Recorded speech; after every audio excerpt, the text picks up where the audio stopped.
Assalamualaikum warahmatullahi wabarakatuh. Innal hamdalillah nahmaduhu wa nasta'inuhu wa nastaghfiruh wa na'udzu billahi min shururi anfusina wa min sayyiati a'malina. May yahdihillahu fala mudilla lahu wa may yudlil fala hadiya lahu. Ashhadu an la ilaha illallah wahdahu la syarika lahu wa ashhadu anna Muhammadan 'abduhu wa rasuluh. Allahumma salli ala Muhammad wa ala ali Muhammad kama sallaita ala Ibrahim wa ala ali Ibrahim wa barik ala Muhammad wa ala ali Muhammad kama barakta ala Ibrahim wa ala ali Ibrahim fil alamin innaka Hamidum Majid. Amma ba'd. Yang dihormati Al-Fadhil Tuan Pengurusi, Tuan Imam, Tuan Bilal, Nazir bagi Don ini, dan seluruh muslimin dan muslimat yang dirahmati Allah sekalian. Alhamdulillah, kita memanjatkan syukur kepada Allah Subhanahu wa taala pada malam ni. Walaupun saya datang jauh dari Kemaman, kita dapat juga bertemu dan berkumpul di rumah Allah ni, di Masjid Al-Masyhur. Alhamdulillah, sama-sama kita memanjatkan syukur. Itu satu nikmat yang besar yang Allah anugerahkan kepada kita. Di samping nikmat iman, nikmat Islam, nikmat ukhuwah Islamiyah yang menghubungkan sesama kita ini. Bukan kerana benda lain, tetapi kerana sama-sama ingin memelihara ataupun menjaga agama ini. Kerana ia adalah menjadi tanggungjawab kita bersama untuk menjaga agama ini, khususnya kita di akhir zaman. Yang mana kita boleh tengok, sebelum tu saya minta maaf dululah, saya ni orang Kemama, orang Terengganu. Jadi pekat sikit cakap tu, harap-harap boleh faham lah. Kalau tak faham tu, minta maaf banyak. Tak ada nak tukar slang perlih lagi. Jadi ini tanggungjawab kita bersama. Allah beri sedikit ilmu dan sempat berpengalaman belajar di bumi Yaman dari tahun 2000 sehingga tahun 2008, dan sempat diberi pengalaman melihat sendiri suasana wakil di Yaman, bagaimana keadaan orang Islam di sana, pelbagai mazhab yang ada di sana. Adanya ahli sunnah, adanya golongan-golongan sufi, adanya golongan Zaidiyah, Batiniyah, Ismailiyah dan pelbagai lagi. Dan Alhamdulillah, kita tengok depan mata sendiri bagaimana keadaan umat Islam, dan selari ke tidak perbuatan ataupun amalan-amalan mereka dalam kehidupan beragama. Jadi malam ni insya-Allah, dalam masa yang ada ini, saya cubalah bincangkan bersama pada kita semua. Tidak lain, bukan kita nak mencari salah orang, bukan kita nak menuduh mana-mana pihak, cuma sekadar sebagaimana yang kita sebut, untuk menjaga agama ini. Sebab ini menjadi tanggungjawab kita bersama untuk memelihara agama ini, kesucian agama ini, sebagaimana yang dibawa oleh Nabi kita sallallahu alaihi wasallam. Pertama, bila cakap tentang kubur, bila sebut tentang kubur ni, mesti kita tertanya-tanya, apakah panduan ataupun hadis Nabi sallallahu alaihi wasallam, petunjuk Nabi kita sallallahu alaihi wasallam tentang kubur ni. Jadi saya bawa beberapa hadis sebagai panduan sebelum kita nak bincang secara khusus tajuk yang telah diberi ini. Antaranya hadis riwayat Aisyah radhiyallahu anha. Katanya, qala Rasulullah sallallahu alaihi wasallam fi maradihi alladhi lam yaqum minhu. Aisyah kata, Nabi sallallahu alaihi wasallam pernah mengucapkan satu hadis bila ketika sakit yang dia tak boleh bangun daripadanya, maknanya sakit yang membawa kematian ataupun kewafatan baginda Nabi sallallahu alaihi wasallam. Maknanya di sini kita boleh faham hadis ni hadis di penghujung hayat Nabi. Mana hadis ni tak ada lagi nasakh dia ataupun memansuhkan hadis ni. Sebab dia berlaku Nabi ucap di penghujung hayat dia. Ini saat-saat akhir, nasihat-nasihat, panduan-panduan yang diberikan oleh baginda Nabi kepada kita sebagai umat akhir zaman. Apa yang Nabi sebut? Ketika Nabi tengah sakit nazak ataupun sakit yang tenak ini, hampir nak menghembuskan nafas dah ni, lalu Aisyah kata, ada apa yang Nabi sebut? Antaranya, la'anallahu al-yahuda wan nasara ittakhadhu qubur anbiya'ihim masajida. Ini antara ucapan-ucapan akhir Nabi sebelum Nabi wafat. Apa Nabi kata? Allah melaknat orang-orang Yahudi dan juga orang-orang Nasara. Kenapa Allah laknat? Ittakhadhu qubur anbiya'ihim masajid. Kerana mereka menjadikan kubur-kubur Nabi mereka sebagai masajid ataupun sebagai tempat beribadah. Apa kaitan dia? Ini kaitan yang sangat besar. Dan inilah punca asal berlakunya kesyirikan di atas muka bumi Allah ni. Disebabkan benda ni lah. Oleh kerana itu Nabi sebut dalam hadis ni sebagai peringatan kepada kita semua, la'anallah, Allah melaknat. Ini termasuk dalam dosa-dosa besar. Dah kita menjadikan kubur-kubur para anbiya termasuk orang soleh, sebagaimana dalam hadis yang lain yang diriwayatkan oleh Abi Hurairah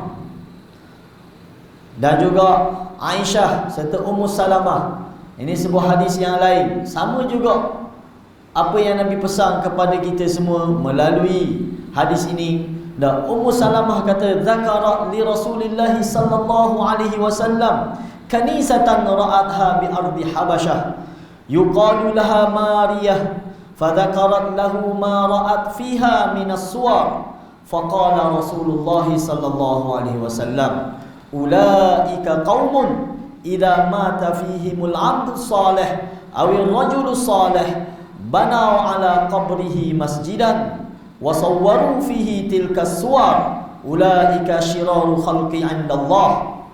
Hadis riwayat Bukhari dan Muslim.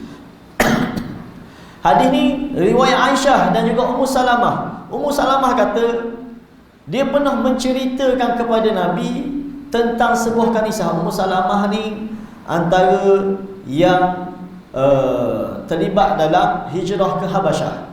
Dan maknanya dalam hijrah ke Habasyah ni ada di kalangan para sahabat, baik lelaki dan juga muslimat, terlibat dalam hijrah ni. Lalu mereka sempat menetap tinggal di bumi Habasyah. Antara pengalaman yang dikongsikan oleh Ummu Salamah, dia kata dia pernah melihat sebuah kanisah, sebuah gereja di bumi Habasyah. Yuqalu laha Mariyah. Nama gereja itu nama Siti Maryam. Tak, Maryah nama gereja itu. Fadzakarat lahu ma ra'at fiha minas suwar. Dalam gereja itu, Ummu Salamah kata dia tengok gambar-gambar ataupun patung-patung yang diukir-ukir oleh golongan Kristian di bumi Habasyah. Patu Nabi pun komen saja. Faqala Rasulullah sallallahu alaihi wasallam, ulaika qaum. Nabi bila dengar cerita pengalaman daripada Ummu Salamah tentang apa dia tengok di bumi Habasyah ni, apa yang dilakukan oleh Nasara, oleh Yahudi, tentang golongan-golongan yang ditakdis, yang dipuja dan yang dianggap ta'zim di sisi mereka ini. Lalu Nabi kata, ulaika, mereka itulah kaum, satu kaum, idza mata fihimul 'abdu salih, apabila mati saja orang-orang soleh di kalangan mereka. Maknanya orang-orang yang dianggap baik, yang dianggap soleh, yang dianggap keramat, yang dianggap wali dan pelbagai lah. Nabi kata apabila mati saja di kalangan mereka ni, aw rajulun soleh, ataupun lelaki yang soleh, banau ala qabrihi masjidan, lalu mereka jadikan kubur ini tempat peribadatan mereka. Nampak? Mereka jadikan kubur mereka ni tempat beribadah mereka. Tuan-tuan yang dirahmati Allah, muslimin dan muslimat sekalian, kita sebagai seorang muslim, ada panduan kita cara beribadah. Dan Nabi kita SAW tak pernah mengajar kita untuk beribadah di kubur. Tak ada. Carilah tuan-tuan, carilah satu hadis ataupun satu amalan yang Nabi tunjuk. Dak, ibadah ni mesti buat di kubur. Ataupun kubur sekian, kubur orang soleh sekian, kubur keramat sekian. Tak ada. Benda ni mari daripada mana? Sumber asal dia daripada perbuatan Yahudi dan juga Nasara. Di kalangan umat Islam ada yang terikut-ikut. Antaranya puak-puak Syiah yang membesar-besarkan kubur. Yang menganggap kubur ni ada berkat dia, ada keramat dia. Dan minta maaf sebut sebahagian di kalangan golongan tasawuf ataupun golongan sufi yang juga terikut-ikut dengan perbuatan Syiah berlaku di kalangan masyarakat itu. Okey, dia kata benda wasawwaruhu fihi tilka suwar. Lalu mereka pun mengukir, sama ada mengukir gambar ataupun patung-patung orang soleh tadi. Dia ukir patung, dia ukir gambar orang soleh. Dia letak kubur tu. Berlaku tak di kalangan umat Islam hari ni? Berlaku. Terutama di kalangan puak Syiah. Kita boleh tengok bagaimana kubur Khomeini. Apa yang ada di tepi kubur Khomeini? Di samping dia buat kubur, dia bina. Sekarang ni ada universiti tu. Universiti itu bersambung dengan Universiti Qom, apa nama dah. Bersambung terus dengan kubur Khomeini. Dan di sana di kubur ni dia letak gambar dan sebagainya. Sebiji sebagaimana apa yang dilakukan oleh golongan Nasara ketika Nabi masih hidup lagi. Dan Nabi kata benda, Nabi kata ulaika. Lepas Nabi sebut apa yang ada gambar sebagaimana yang dilihat oleh Ummu Salamah ni. Sebab Nabi kata ni pasal pokok ni. Mati saja orang soleh, mati saja orang yang dianggap keramat, lalu dibina tempat ibadah di kubur tu. Lalu dibina gambar-gambar, dibina patung-patung sebagai peringatan, sebagai takdis dia, sebagai memuliakan dia, menganggap keramat dan sebagainya. Dan Nabi pesan akhir, Nabi kata ulaika, mereka itulah syirarul khalq indallah. Nabi kata itulah orang-orang yang makhluk yang paling jahat sekali di sisi Allah. Bapa? Sebab dengan perbuatan ni lah umat manusia jadi syirik kepada Allah. Kita kena ingat. Oleh kerana itu Nabi kita SAW begitu tegas dalam mengajar kepada kita tentang bahayanya memuliakan ataupun mengagung-agungkan kubur orang soleh. Cuma kita akan bincang kenapa berlaku di kalangan umat Islam. Hak Syiah tu saya kira di kalangan yang mendakwa mereka ahli sunnah pun. Saya ada bawa sebuah kitab ni, saya baca nas dalam kitab ni. Haqiqatu ahli sunnah wal jamaah. Kita tengok mula-mula tajuk kitab macam cerita tentang ahli sunnah, tapi dalam semua dia wari benda-benda yang bid'ah, benda-benda yang bercanggah dengan apa yang Nabi sebut. Lalu dikata ini termasuk di kalangan termasuk dalam amalan-amalan ahli sunnah. Macam mana kita itu? Antaranya lagi Nabi sebut kepada kita. An Abi Hurairah radhiyallahu anhu qala Rasulullah sallallahu alaihi wasallam la taj'alu buyutakum qubura. Nabi kata la taj'alu buyutakum qubura. Nabi kata jangan sekali-kali menjadikan rumah-rumah kamu ni sebagai kubur. Apa pula? Apa kaitan? Nabi larang kita jadikan rumah seperti kubur. Apa maksud kubur? Maksud kubur ni bukan tempat untuk buat ibadah. Itu maksud Nabi. Jelas daripada hadis. Nabi kata jangan jadikan rumah-rumah kamu ni seperti kubur. Apa kubur? Kubur bukan tempat untuk sembahyang sunat. Kubur bukan tempat untuk baca Quran. Kubur bukan tempat untuk zikrullah. Jangan buat gitu di rumah kamu. Sepatutnya rumah kamu ni jadikanlah di tempat buat ibadah, buat sembahyang sunat di rumah. Masalah orang kita ni dak sembahyang sunat di rumah, dia sembahyang fardu di rumah. Sembahyang sunat mana di di masjid. Dah tahulah sini kita harap orang sini ikut sunnah betul lah. Tempat kita kadang-kadang minta maaf, bukan kita nak merendah tempat kita, tapi berlaku. Khususnya di bulan Ramadan. Sembahyang 5 waktu ni sembahyang di rumah, termasuk sembahyang Isyak. Berlaku, bukan cerita dongeng ni. Sembahyang Isyak di rumah, lepas tu sudah sembahyang, wisalam turun. Nak pergi mana? Pergi sembahyang tarawih di surga. Sedangkan Nabi kata sembahyang sunat ni afdalnya di rumah. Walaupun kita kata betul lah sembahyang tarawih ni Boleh kita buat secara berjemaah di masjid surau ni. Tetapi yang utama sembahyang sunat ni kita buat di rumah. Dah. Sembahyang fardu di masjid. Tiba-tiba kita jadi terbalik. Sembahyang fardu kita pakat buat di rumah. Sembahyang sunat kita buat di masjid. Sunat qabliyah ke sunat apa ke semua ni buat di masjid. Kadang-kadang masalah dia tok bila kita gaduh sikit. Nak tahi hari bekerja dah. Tak ada apa-apa dia ngomak dah. Kalau kita buat sembahyang sunat di rumah, tak ada kita nak bagi siapa-siapa di masjid rakaat kedua dah. Kadang-kadang siapa di masjid tahiyat akhir dah tu imam. Mana payah kita nak beramal. Nabi pesan dalam hadis ni, la taj'alu buyutakum qubura. Ada satu syair, macam dia buat iklan lah di negara Arab. Dia kata rumah aku ni ibarat seperti kubur dah 30 tahun dah. Bukan, dia kata aku ni hidup di kubur selama 30 tahun. Kita kata pelik, apa hidup di kubur? Mana rumah? Dia kata aku dan keluarga aku, mak aku, ayah aku semua duduk kubur belaka.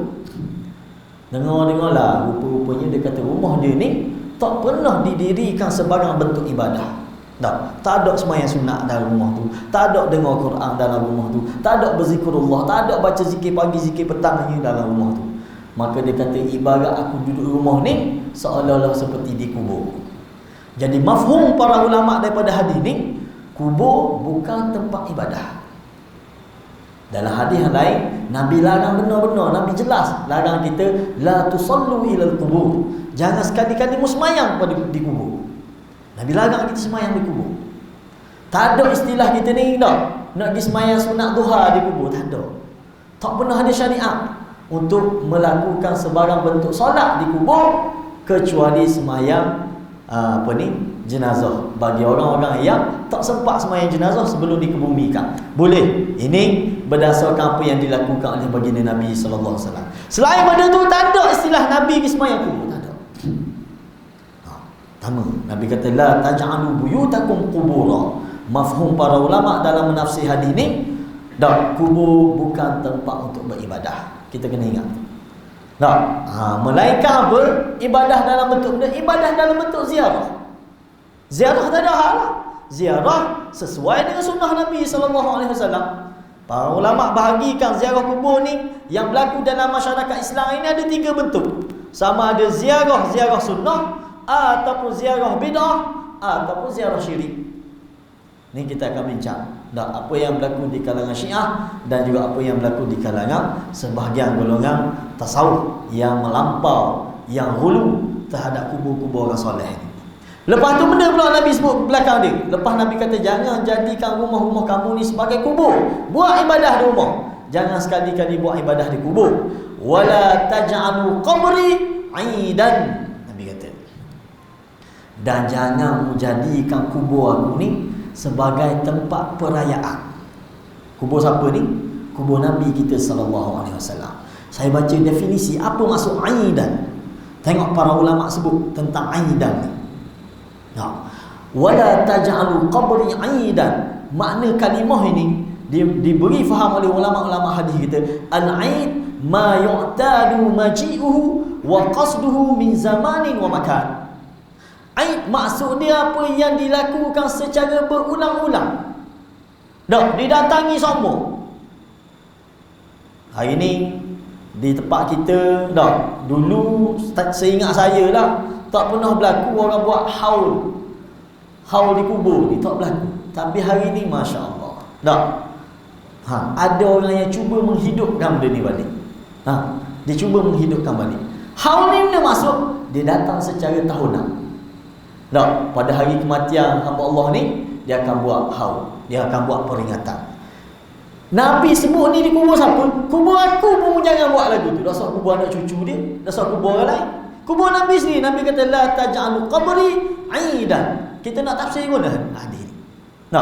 Ulama kata al-'aid ma yu'tadu maji'uhu wa qasduhu min zamanin wa makan. Aid yang Nabi maksudkan ini adalah benda yang dilakukan secara berulang-ulang untuk mendatanginya. Sama ada pada waktu-waktu tertentu ataupun pada masa-masa tertentu. Itu dipanggil aid. Aid ni perayaan lah kita kata secara berulang kita buat, secara tahunan. Apa maksud daripada hadis ni? La tattakhidhu qabri mahallu ijtima'i tataraddaduna ilaihi wa ta'tadunahu lis-salah wa du'a wa ghairu. Jangan menjadikan kubur aku ni sebagai tempat untuk berhimpun dan juga tempat berulang-ulang pakat mari untuk melakukan ibadah solat ke, untuk berselawat ke, untuk apa-apa bentuk doa, tak perlu pun buat di kubur Nabi sallallahu alaihi wasallam. Itu pesanan siapa? Pesanan tuan punya kubur sendiri. Pesan kepada ummah, jangan sekali-kali kita buat sebagaimana yang dilakukan oleh umat-umat yang terdahulu. Lalu benda lagi Nabi pesan dalam hadis ni, wasallu alayya, cukuplah mu berselawatlah padaku di mana pun mu berada. Tak syarat kena pergi kubur Nabi nak tu kan.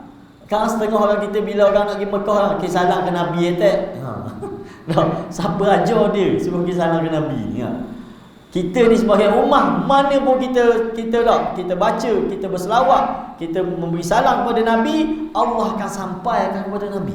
Nabi kata wasallu alayya fa inna salatakum tablughuni haitsu kuntum. Kerana salam kamu, selawat kamu ini akan disampaikan kepada aku di mana pun mu berada.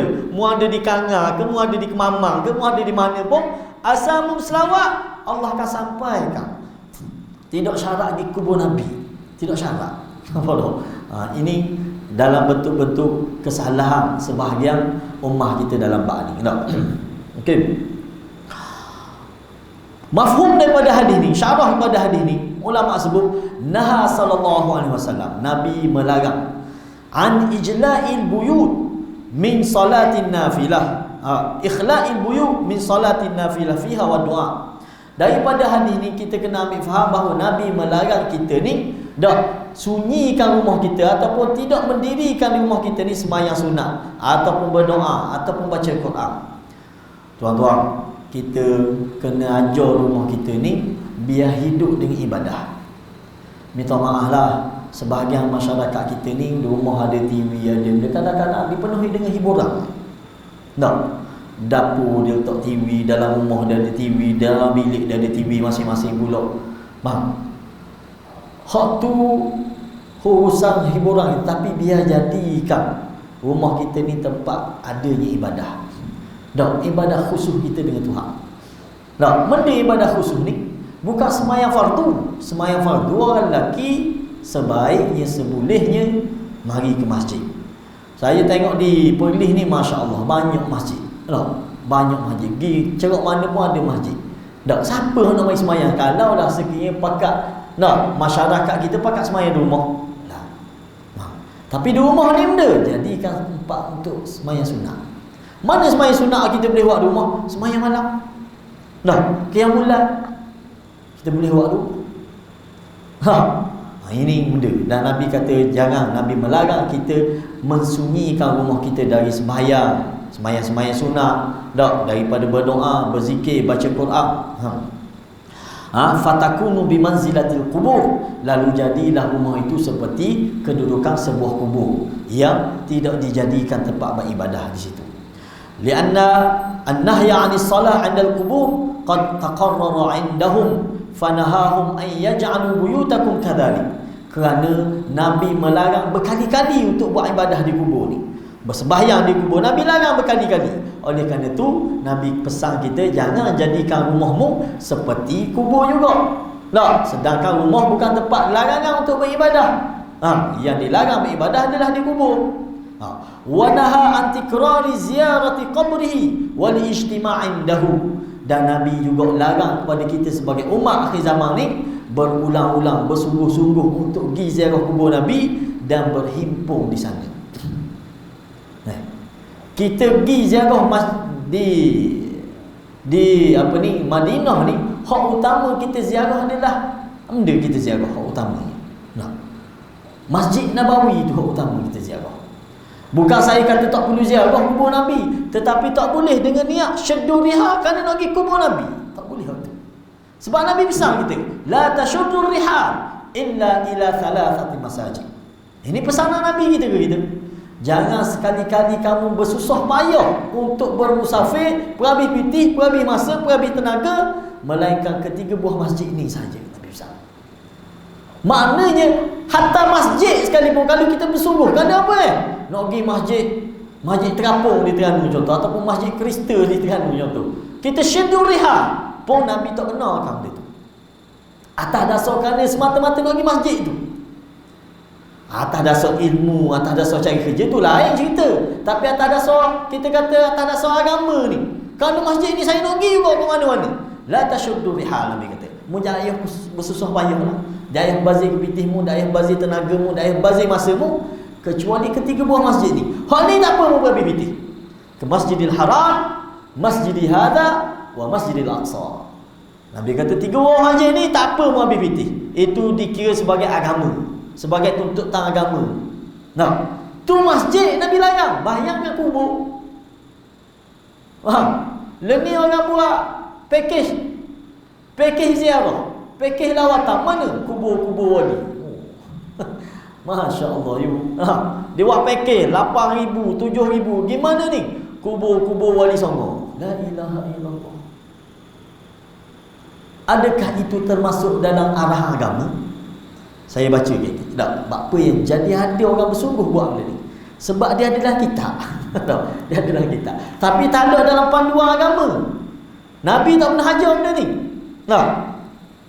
Ini benda yang Nabi sebut. Tak? Lianna dzalika wasilatan ila syirk. Sebab bentuk kita meraihkan kubur ni, kita buat perhimpunan di kubur, tak, kita buat perayaan di kubur, inilah wasilah-wasilah menuju kepada kesyirikan yang berlaku kepada umat-umat yang terdahulu. Nah. Wa amrun bil iktifai an dzalika bi kathratis salati wassalami alaihi fi ayyi makan minal ard. Lalu perintah kepada kita untuk kita ni kasih kepada Nabi, sayang ke Nabi, tanda cinta kita ke Nabi lagu mana? Tak perlu memperhabis pitih beribu-ribu ringgit untuk pergi ziarah kubur ni, dah. Tapi Nabi kata wasallu alayya. Nabi kata cukuplah memperbanyakkan selawat. Nah, hari ni kita ni hari Jumaat, dari start garis semalam sampai sebelum garis saat ni, Nabi sangat-sangat menggalakkan kita perbanyakkan selawat pada dia. Berapa banyak ni kita selawat hari ni? Tanya diri dah, muhasabah diri kita. Hak kata bersungguh cinta Rasul ni buat malam cinta Rasul, tak? Kemamang berselawat, tak? Benda kita buat. Tapi bila kita tengok bukan berselawat, hak ada qasidah, tak? Kadang-kadang ucapan qasidah tu, tak, menyanggahi syariat. Kadang-kadang melampau dalam memuja dan juga memuji Nabi sallallahu alaihi wasallam. Tak boleh. Saya bukan kata tak boleh berqasidah ni, tak ada. Para sahabat pun syair, tak? Puji Nabi, tak ada masalah. Hak masalah qasidah yang melampau puji Nabi. Tuan-tuan pernah dengar ada qasidah, ada nasyid. Benda dia sebut dalam nasyid dia, Falikul Isbah, dia beri ke Nabi. Benda Falikul Isbah ni sifat siapa ni? Yang membalik-balikkan waktu subuh. Nabi ke Tuhan buat benda tu? Tiba-tiba dia nisbah, ni sifat Nabi. Masya Allah. Alimul Asrar dalam qasidah. Benda masuk Alimul Asrar. Yang mengetahui segala rahsia-rahsia. Ni sifat siapa ni? Sifat Nabi ke sifat Allah ni? Jangan tukar. Betul kita kata kita puji Nabi kita, kita sanjung Nabi kita sallallahu alaihi wasallam, tetapi tak sepatutnya kita akak, kita jack dia lebih-lebih sampai tahap ke makam sifat Tuhan. Ada ilmu ghaib segala benda. Dah, tak boleh. Nampak tak? Jadi cukup tanda kita cinta kepada Nabi ni, perbanyakkan selawat ke dia. Nampak tak? Simple yang Nabi ajar kita. Mu ingatkan aku, mu sayangkan aku, mu kasihkan aku, perbanyakkan selawat, hidupkan sunnah-sunnah dia. Nah, nak dapat syafaat, begitu juga Nabi sebab perbanyakkan selawat. Wajaban alaihi syafaati. Nabi kata dia akan dapat syafaat aku dengan mana? Dengan cara berselawat Nabi. Tak perlu kata habis pitih pergi Mekah, pergi Madinah untuk dapat syafaat Nabi ni.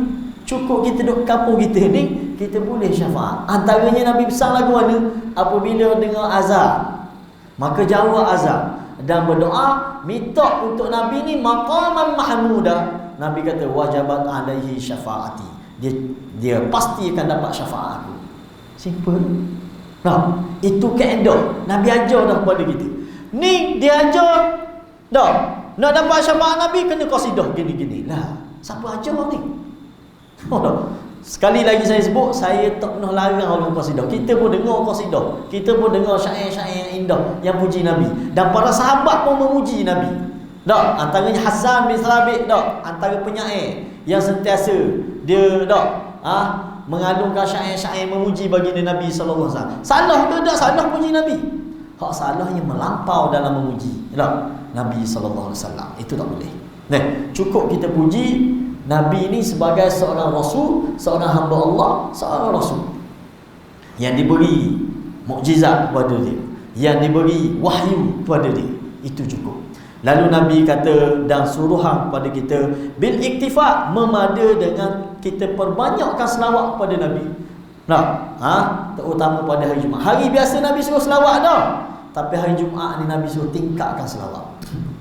Jadi saya serulah pada diri saya dan juga para jemaah sekalian, muslimin dan muslimat sekalian, supaya kita perbanyakkan selawat. Ini tanda cinta kita kepada Nabi sallallahu alaihi wasallam. Perbanyakkan. Banyak mana? Sebanyak mungkin kita boleh selawat. Nabi tak hakkan banyak mana banyak, perbanyakkan. Nak perbanyakkan selawat kepada baginda Nabi sallallahu alaihi wasallam.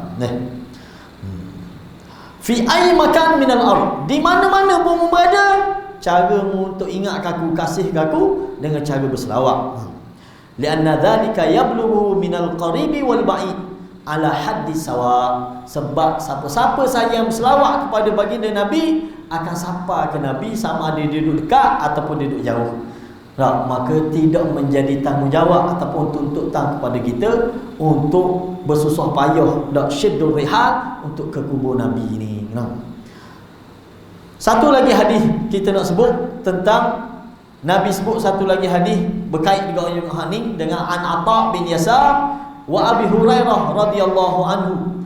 Allahumma la taj'al qabri wathanan yu'bad. Ni lagi lah pesanan Nabi kepada kita. Ishtadda ghadabullah ala qaumin ittakhadhu qubur anbiya'ihim masajid. Hadis ni ada dalam riwayat Imam Malik dan juga Imam Ahmad. Daripada Atha bin Yasar dan Abu Hurairah radhiyallahu anhu. Apa doa antara doa Nabi? Allahumma la taj'al qabri wathanan yu'bad. Ya Allah, janganlah engkau jadikan kubur aku ni wathanan. Wathanan ni benda. Wathanan ni iaitu benda yang dipuja, yang diseru, yang disembah. Yu'bad, yang disembah. Dak. Istada, sebab sangat-sangat berat murka Allah kepada kaum yang menjadikan kubur-kubur Nabi mereka ni tempat ibadah. Jelas dah larangan Nabi ni cukup jelas kepada kita dah. Jangan jadikan. Saya baca tafsiran ulama apa maksud wathanan dah, supaya kita boleh faham.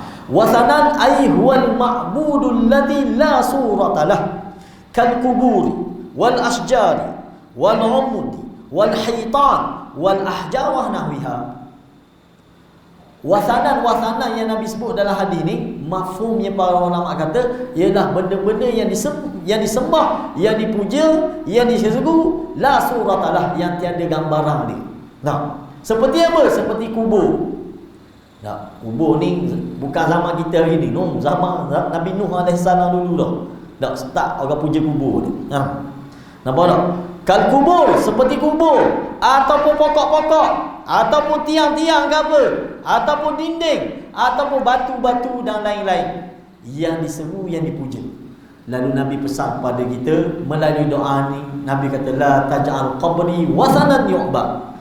Jangan ya Allah menjadikan kubur aku ni tempat untuk pemujaan, tempat untuk minta hajat dan sebagainya.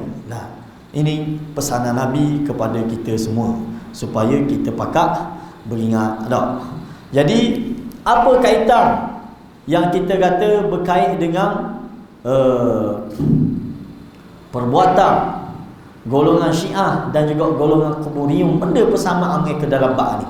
Dah, persamaan dia kita boleh tengok amalan-amalan mereka yang ada di kubur.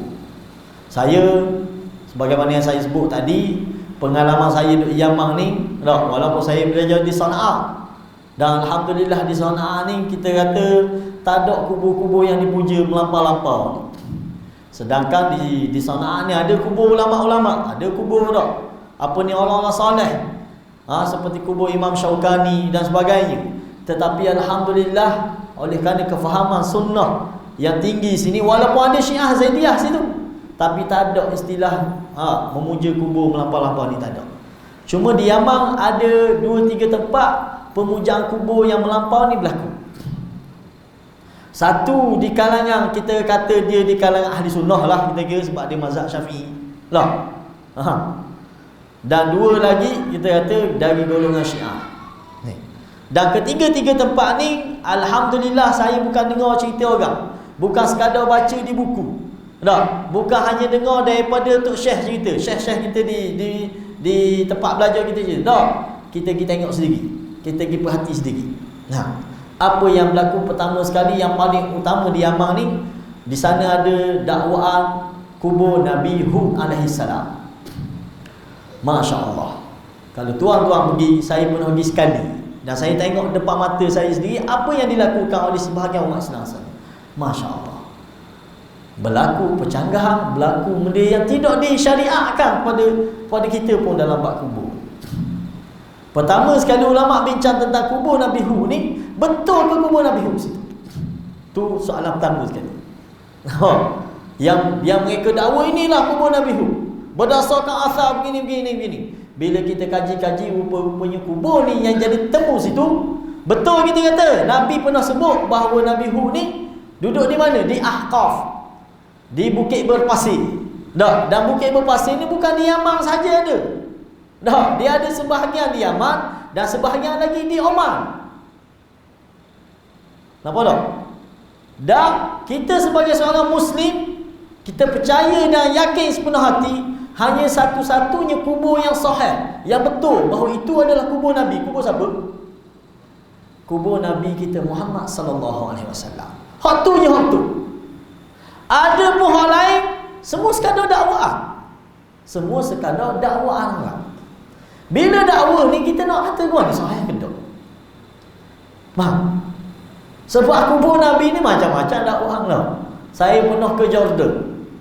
Masa kita pergi ke Jordan ni, dia pun bawa lah kita pergi ziarah tempat-tempat bersejarah. Antara tempat dia bawa kita pergi ziarah, kubur Nabi Saleh. Kita pergi. Saya ambil gambar pun masa tu baru belajar orang. Kubur Nabi Saleh panjang, ada panjang dari dinding tu sampai dinding ni. Kita duk bayang memang besar orang dulu kot. Baik kita transit di Jordan. Habis transit di Jordan tu pergi ke Yaman. Sampai ke Yaman, perjalanan dari Sana'a nak pergi ke Hadramaut, orang tunjuk pula, ni kubur Nabi Saleh sini. Kita kata dah berapa orang benda Nabi Saleh ni sebenarnya. Di Jordan ada sedih, di Yaman ada serang. Nak rakyat dakwah. Siapa-siapa pun boleh dakwah. Nampak tak? Begitu juga kubur Ashabul Kahfi di Jordan orang makruf lah. Di Yaman pun ada. Ada kata Ashabul Kahfi di Yaman, dia kata bang. Sekadar dakwah kita boleh dakwah, tapi percaya nanti dulu. Ni pertama tentang kubur Nabi Hud alaihissalam. Dan ianya berlaku setiap tahun. Dulu setiap tahun sekali, setahun dia buat. Iaitu di bulan Syaban. Di bulan Syaban dia akan buat ziarah secara besar-besaran. Kita boleh tengok. Sehingga kan sekiranya berlaku ziarah pada hari Jumaat, dia tinggal sembahyang Jumaat. Alasan dia, alasan kita musafir. Lebih 2 marhalah. Betul kita kata, tapi apa yang mungkin musafir sini? Atas dasar dia, syariat mana yang suruh pergi sini ni, sampai tahap mu tinggal syariat kewajipan Jumaat. Semata-mata kan duduk kubur ni. Dia ni baru terbukti. Baru ni viral dalam Facebook, dalam dia dah. Ada seorang habib, dia kata dia ni Ainul Kasyaf. Gelarang dia Ainul Kasyaf ni benda, mata dia Allah buka. Kasyaf boleh tengok segala benda. Lah dia ni pergi ke kubur Nabi Hud, dia masuk terus dalam kubur. Saya pernah pergi dah kubur ni. Kubur Nabi Hud yang dia dakwa ni, dia dalam gua. Gua lagu mana? Maknanya pintu ada lubang. Adalah besar ni lubang ni. Kecil saja lubang tu. Maknanya kalau besar saya ni pun belum tentu boleh masuk. Sedangkan bila tengok Habib tu besar, tuang ni dah bapa orang. Tiba-tiba dia kata aku pernah masuk dalam ni. Bila aku masuk dalam kubur ni, aku tengok Nabi Hud ada cokoh dalam tu. Bukan mimpi ni, dia tengok sungguh. Faham? Dia tengok Nabi Hud tengah duduk cokoh situ. Lah dia pun tanya, dak tengok-tengok Nabi Hud ni tengah nangis.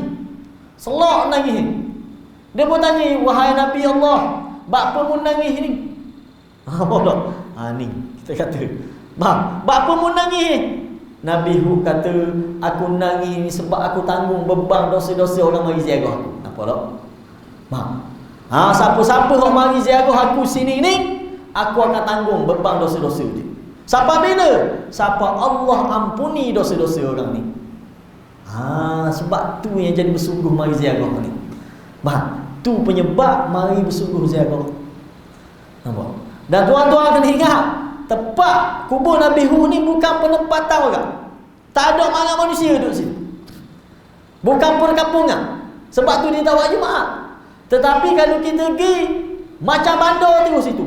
Perumahan terus ada situ. Tuan-tuan boleh tengok dalam internet. Macam perumahan terus.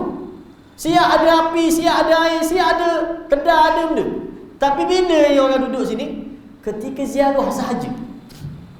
Ziarah berlaku lebih kurang dalam 3 hari saja. Masa ni saja ada orang. Kalau kita pergi masa lain, tutup terus pintu pagar. Tak ada seorang pun manusia duduk situ. Nampak tak? Benda yang dilakukan. Ini satu tempat kita itu. Dan macam-macam lah upacaranya. Ada joget hudnya, ada zikirnya, ada macam-macam. Antara benda dia buat, dia akan beri salam. Start daripada ada telaga Sutir, dia akan beri salam ke semua Nabi-Nabi. Siapa naik ke atas bukit itu, tak? Siapa di kubur Nabi Hud, dia akan baca surah Hud di kubur ni. Itu semua upacara-upacara yang diadakan, yang dimulai dengan mandi sungai. Betul lah situ ada sungai, kita pun mandi juga sebab panas. Jadi gilah mandi sungai tu. Itu benda yang dilakukan. Ini kita panggil al-ghulu, melampau dalam memuja kubur-kubur Nabi. Sedangkan pertama sekali para ulama bincang, tak pasti pun itu adalah kubur Nabi sallallahu alaihi wasallam, dan kubur Nabi Hud alaihi salam. Tak pasti pun. Hanya melalui mimpi seseorang yang dianggap sebagai wali. Itu sahaja. Lalu didakwa dan dianggap ini tempat keramat, ini tempat bersih jiwa, ini tempat boleh mengampuni dosa dan macam-macam. Itu anggapan-anggapan yang mereka buat. Satu. Kedua, kita kata golongan yang sama juga, mereka memuja kubur-kubur yang dianggap sebagai wali-wali. Dia kata ini perkampungan 1,000,000 wali ataupun 1,000 wali. Maknanya kampung tu untuk wali saja kampung tu. Yang dinisbahkan kepada dia kata ini adalah ahli bait, keturunan Nabi. Kita tak takwil. Kita yakini bahawa di sana adanya ahli bait, keturunan Nabi sallallahu alaihi wasallam. Cuma nak pasti siapa-siapa keturunan Nabi ni, nak pasti mana? Tak. Dakwa semua orang boleh dakwa. Ulama-ulama kita, syekh-syekh kita, bila ditanya ada tak lagi ahli bait keturunan Nabi ni, kita syekh-syekh kita kata ada. Cuma nak pasti siapa ni, tak tahulah, kena cek DNA ke lagu mana, wallahu a'lam. Tu satu. Dan dibuat segala benda lah di kubur-kubur Tok Wali. Golongan kedua, golongan Syiah, iaitu Syiah Zaidiyah ataupun Syiah Zaidiyah Jarudiyah nama dia. Hak ni pun saya sempat pergi dengan sahabat saya. Kita pergi, hak ni lebih melampau daripada apa yang berlaku di hak tempat pertama tadi kita kata. Apa dia buat di kubur-kubur yang dianggap sebagai imam mereka? Imam Al-Hadi dia bagi. Kalau ni kita kenal Syiah Zaidiyah Jarudiyah, betul tak? Sini tempat ni Ini tempat lubuk pokok dia. Di sana adanya kubur imam yang dia akan ziarah. Saya pergi, saya duduk di kubur-kubur ni betul-betul di masjid. Di masjid. Di masjid di Sa'dah. Budak-budak balik sekolah, sebelum balik rumah dia akan mari kubur ni dulu.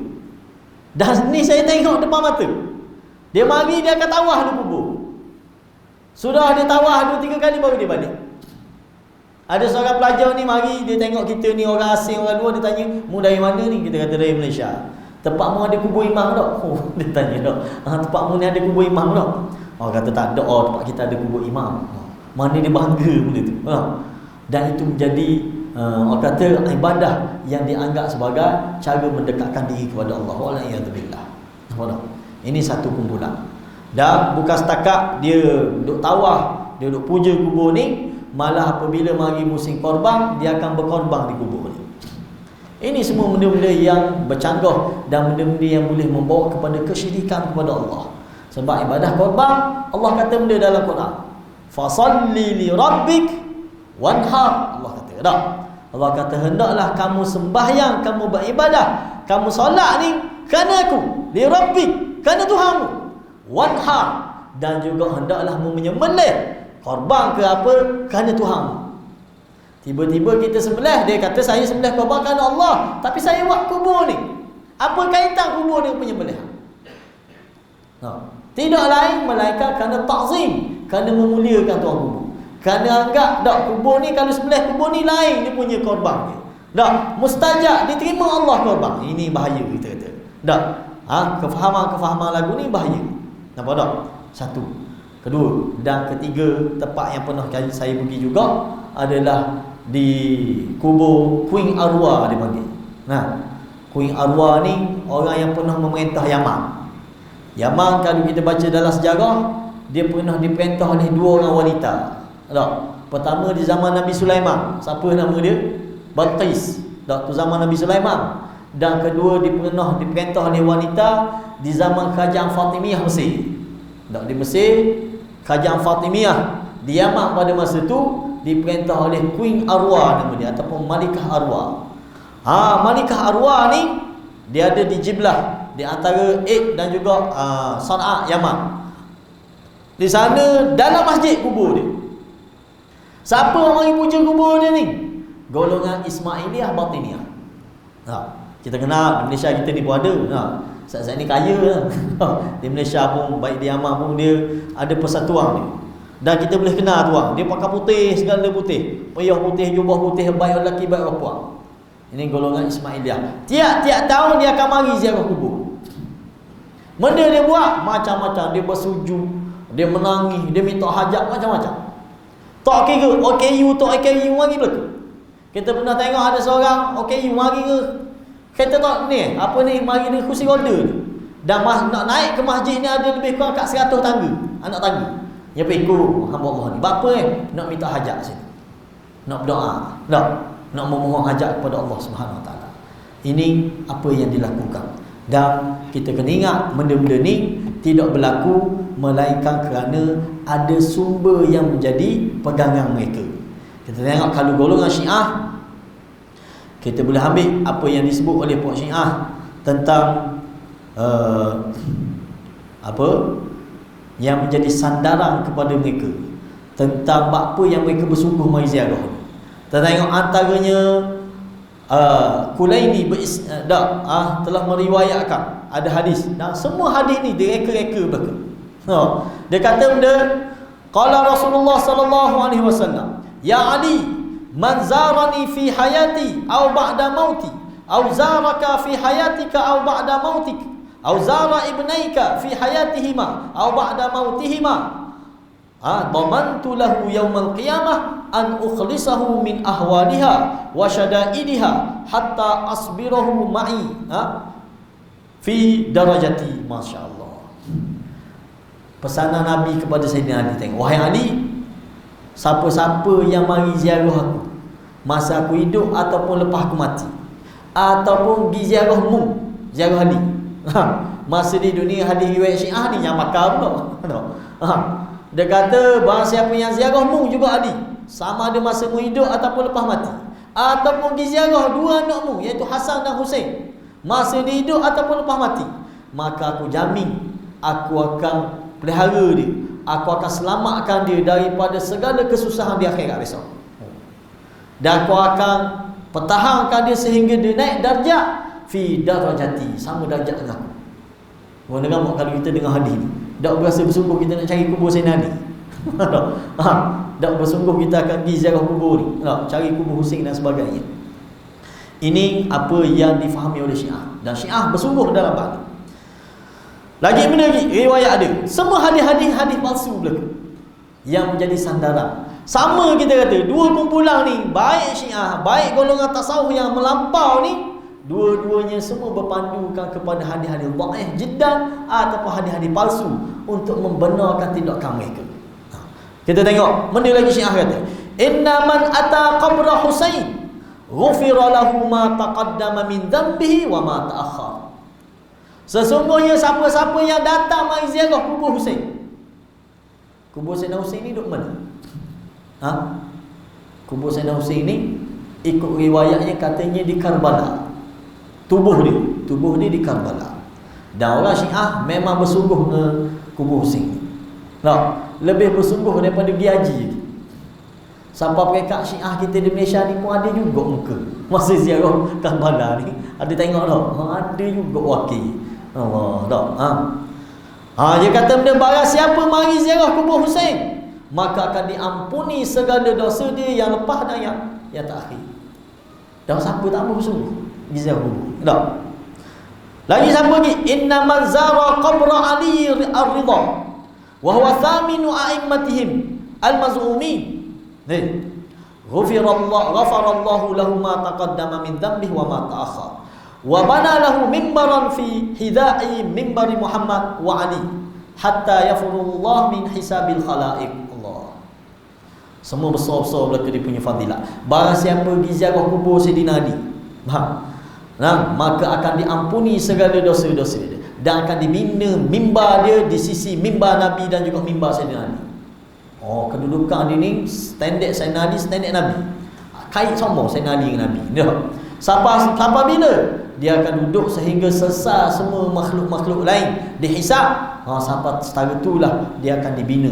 Dia akan diberi kedudukan yang mulia ni. Kerana pergi ziarah kubur Sayyidina Ali. Kerana pergi ziarah kubur Sayyidina Ali.